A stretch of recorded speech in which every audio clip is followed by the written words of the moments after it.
What's up, people? How you doing today? I hope you're fine wherever you are watching this movie's podcast form. So for today's movie's content, I'm gonna walk you through the Eyes of the Wakanda. This is a Marvel Studios serial movie, and this movie has 4 chapters. I'm going to walk you through these 4 chapters, and I'll give you my movie rating about these chapters, and finally I'll give you a conclusion about what I think about everything about this Eyes of the Wakanda. So guys, I just wanted to stay tuned right there. Okay, let me walk you through this. I'm sure you're gonna love it. Okay, let's go. So guys, let me take you to the Eyes of Wakanda. This movie is a serial movie from the Marvel Studio, and this movie has 4 chapters. The first chapter is Into the Lion's Den. The second chapter, Legends and Lies. The third chapter, Lost and Found. And finally, the fourth chapter, The Last Pounder. So for this content, I'm going to walk you through these 4 chapters. Okay, let's start with the first one. Chapter 1 of the Eyes of the Wakanda. This chapter 1 all began with a man, Nakati, also known as the Lion.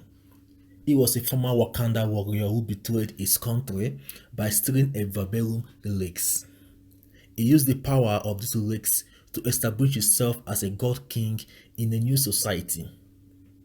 Then, after a series of failed attempts to capture this self-proclaimed god king from many Wakanda warriors, that was when a disgraced and banished agent named Noni was tasked to capture this god king.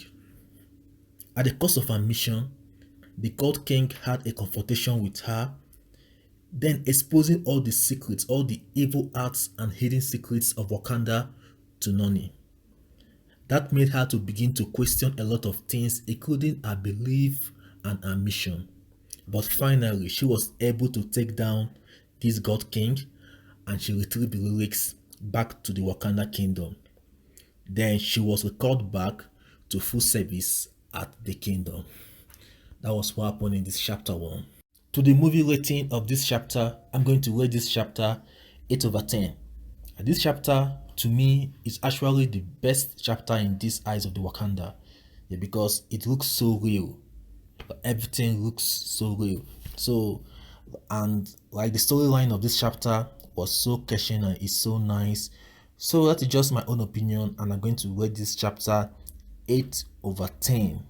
Then coming to chapter 2 of the Eyes of the Wakanda, known as the Legends and Lies. It all began with a man, Bikai. Bikai is a Wakanda war dog.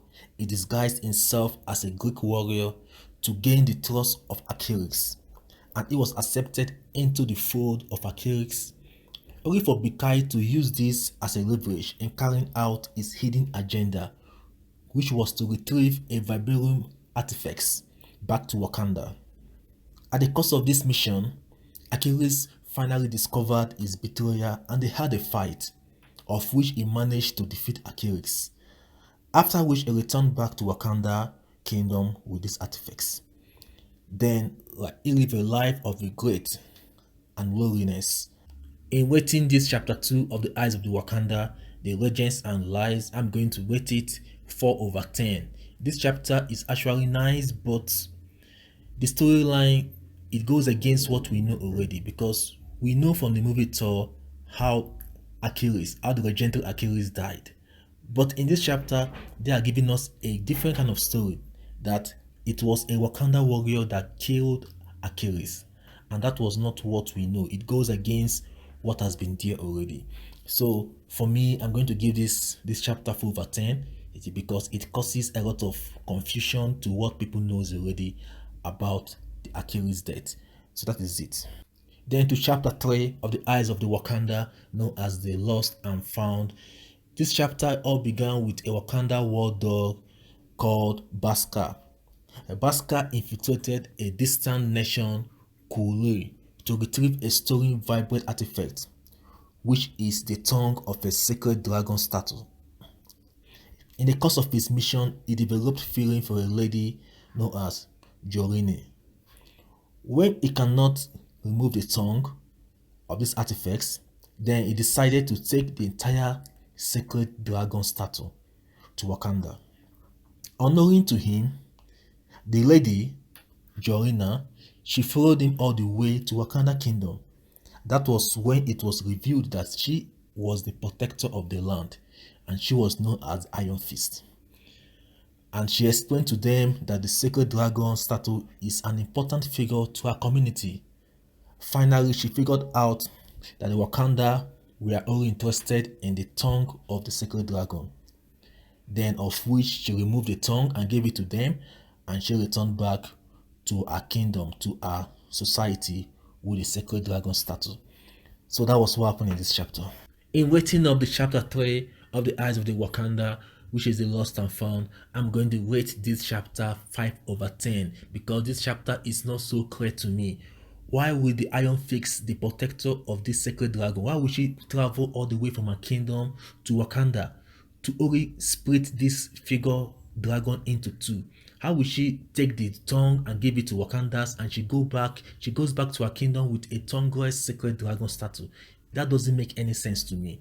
She's supposed to fight, okay, since she's so powerful, and take everything back to her kingdom. But instead, she went and she made a deal with them and they took the tongue while she took the tongueless statue.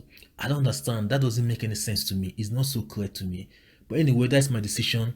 And maybe there are some other reasons to it which I don't understand. But from what I understood from the movie, it doesn't make any sense to me. So that is why I'm giving this chapter 5 over 10.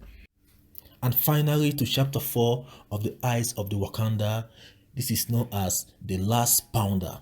It's all about a future queen of Wakanda who time traveled herself to the past to warn the present prince Tafari and his bodyguard Kuda that the Vibram axe of which they stole for Wakanda must be returned back to its initial position. If not, it will lead to a devastating war that will gradually wipe out the future Wakanda kingdom of which she was the queen. Finally, after a brief fight and argument, the prince, Tafari, and Kudu, they returned this axe back to its original location, which saved the future of Wakanda as the queen described. So that was what happened in this final chapter of the Eyes of the Wakanda. This chapter 4 is very nice and the story plot is so understandable. So I'm giving this chapter 7 over 10 because it's so clear that the future queen, she saw what the present Wakandas were doing and it was affecting the future Wakanda of which she was a queen. So she has to travel all the way from the future to the present to warn them, this thing you're doing is not right. Go and return back this axe. This axe will cause a war that will wipe out the Wakanda in the future, which was a kingdom. So that was what happened, and the storyline is actually nice, and I love it, and I'm rating this chapter 7 over 10. So in conclusion, I'm going to say that these 4 chapters, they all look alike in similar ways because they are all after stealing powerful artifacts and relics from kingdoms to add to Wakanda to make Wakanda so powerful. And that is what has been happening to sustain the survival of Wakanda. And the secrecy that Wakanda has is also very important and a necessary one for their preservation. So I think the Wakanda story is a nice one, okay, but I want Marvel to improve more on it, okay, so that the story will be more vast. So because now it's just about one storyline, stealing of artifacts from different timeline, okay, in order to make Wakanda so powerful. So in overall rating of these chapters, I'm going to rate it 6 over 10 in overall rating. So that is my own decision, okay, and I hope Marvel Studios, they do better in this Eyes of Wakanda, because this Eyes of Wakanda is about the Black Panther, which already is a very great movie. So they shouldn't come to this chapter, to this one, and spoil everything. So I'm looking forward to see a better story plot, okay, and better everything about this Eyes of Wakanda in the future. Alright guys, thank you so much for spending your time with us in this movies podcast. I'm so glad that this podcast has come to an end, and I've given you everything about this content, about the Eyes of the Wakanda from chapter 1 to chapter 4. So feel free to drop a comment in the comment section, and I'll be so pleased to attend to you all. So guys, in our next week's section, please don't dare to mix it, because we have a very special content which will be dropping for you guys. Alright, if you're watching this and you haven't subscribed, remember to subscribe, like, comment, share, support us with super thanks if you can, and also join our membership. Join us so that you can get exclusive contents every time we drop it. Alright guys, so happy that we are calling this a day. Take care of yourself wherever you are. Have a wonderful day. Bye.